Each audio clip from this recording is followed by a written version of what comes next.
2025, another year and another year of sim racing innovations.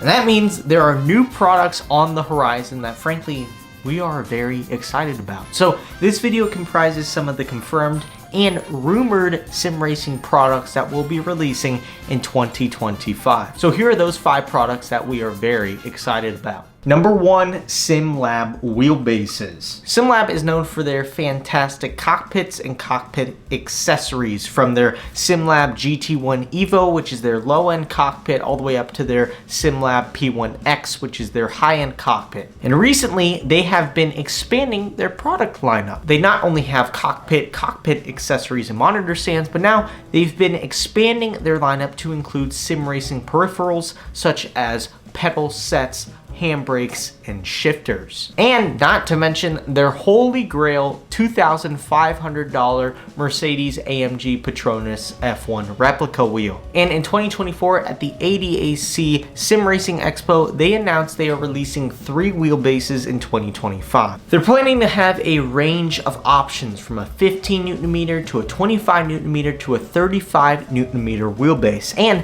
if that is true, their top of line wheelbase is going to be the most powerful wheelbase on the sim racing market. Furthermore, the founder of SimLab, Richard, has confirmed that the SimLab wheelbases will make motors manufactured in Europe and have 1,000 watt power supplies to fully extract from the wheelbase. And that is unlike almost every single wheelbase on the market. So that is fantastic news, and we are extremely excited about that, and hopefully we could get our hands on a review unit. Number 2, the SimiCube Sport Active Pedal. Now, this is one of those rumored products, but I wanted to bring it up. The SimiCube Active Pedal is the holy grail of sim racing pedals. Having the pedal mechanism be a screw and give force feedback to your feet is the next level of immersion. And thus far, SimiCube has released their Ultimate and Pro Active Pedal sets and pedals. And seeing that their wheelbases are the Ultimate, Pro, and Sport, I can only assume that the Sport will be released this year. The Ultimate Active Pedal gives a force of 170 kilograms, and the Pro has 110 kilograms of force. And the Ultimate has numerous features that makes it more modular than its Pro variant. So we are super excited to see what SimiCube will be releasing once that Sport pedal does come out. Number 3, the SimMagic Alpha Evo wheelbase. Revealed once again at ADAC, the Alpha Evo is SimMagic's budget lineup of wheelbases, and coming in at 12 Nm of torque, it's honestly not too shabby. This is in conjunction with their lineup of Neo wheelbases and their Neo or Up Plus button box. However, this makes things somewhat confusing. In my opinion, this gives some concerns in terms of the brand identity / where SimMagic is heading. The past few years, SimMagic has been the budget mid-range to high-end wheels. Comparatively to SimiCube, Asetek, or even Leo Bodner, SimMagic still gives a great amount of torque and has a lot of features, but is significantly cheaper than those alternatives. But since they're entering the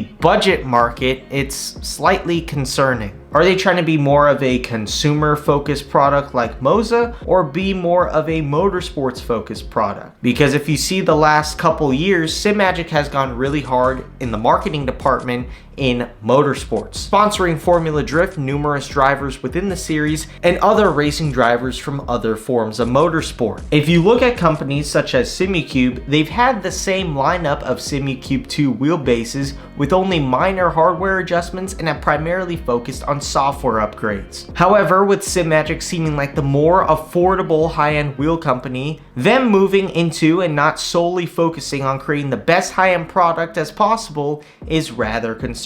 Will this focus shift away from the focus of improving the Alpha lineup? Well, only time will tell. New product does make things exciting though, and we are not only excited to get our hands on the Alpha Evo, but also Neo products and Up Plus products. Now coming in at number 4 is the Thermal Take Motion System. Now, if you didn't know, and what seems to be like a common trend these days, a PC company, aka Thermaltake is now making sim racing products. It seems like if you build PC products, you have to make sim racing products in today's market. Now, with that being said, I'm somewhat skeptical when PC companies enter into this market. Yes, it's good for innovation, but it could also just be a cash grab from these PC companies, and they just resort to going back to, yes, what they focused on for years and years, PC parts. Anyways, Thermaltake is having their take on sim racing. See what I did there? Thought that was funny. Anyway, now I don't give a shit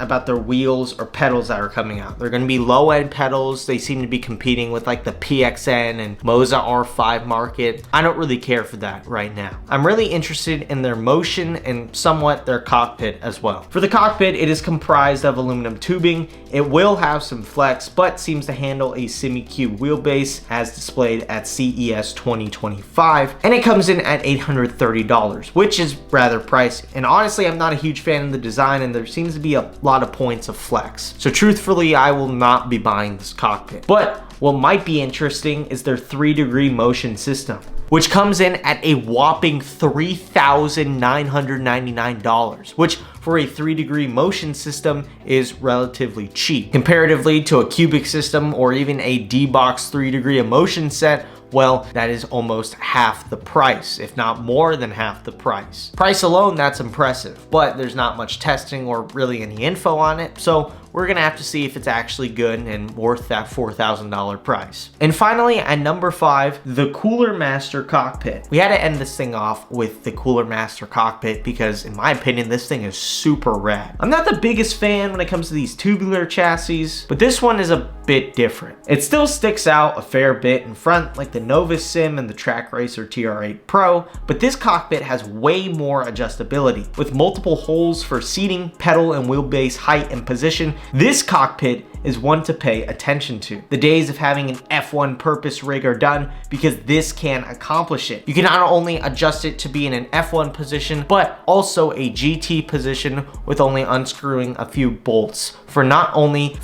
your seating and pedal position, but also your wheelbase position, which is a big play by Cooler Master. It having a $2,000 price tag is a steep one, but the amount of modularity this cockpit has for some people might make it worth it. And yes, I am very excited to hopefully get my hands on one of these cockpits because they are quite frankly so cool. And with that, those are the 5 innovative sim racing products we are excited for 2025. And whether I left something out or not, let me know down below what you are looking forward to the most in terms of sim racing products in 2025. And also make sure to like and subscribe and check our website down below for all your sim racing needs. From products to bundles to turnkeys to rentals, we got your back. And if you want to contact us the fastest, give us a text or call at 678-974-1190. Once again, thank you so much for watching this video. Take care, and I'll catch you in the next one.